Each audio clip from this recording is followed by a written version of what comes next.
மீனாட்சி சுவாமி திருவடி சரணம். வணக்கம்.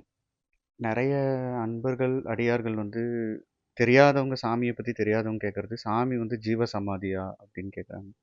சாமியுடைய சமாதி, ஜீவ சமாதின்றது வேற. சமாதின்றதே நம்மளுடைய உடம்புல இருக்கிற பஞ்சபூதங்களும் அதோடைய சமநிலைக்கு போகணும். அதுதான் சமாதி. அப்போ சாமி என்ன ஆகுறாருன்னா, சாமி இறைவனோட கலந்துடுறாரு.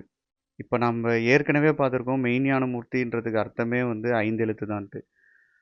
சாமி சிவனோட கலந்துட்டாரு. ஜீவன் முக்தர். அவர் பூத உடல்ல இருக்கும்போதே ஜீவன் முக்தர் தான். அந்த உடல் பஞ்சபூதத்தால் ஆனது. அது அழிவடைகிற பொருள். பஞ்சபூதத்தால் ஆன எல்லாமே அழிவு. அதே போல தான் இந்த உலகமும் பஞ்சபூதத்தால் ஆனது. இந்த உலகமும் ஒரு நாள் அழியும், மாறும். இந்த உடலும் பஞ்சபூதத்தால் ஆனது. இந்த உடலுக்கும் அழிவு உண்டு. இந்த பூத உடலுக்கு அழிவு உண்டே தவிர ஞான உடலுக்கு அழிவில்லை.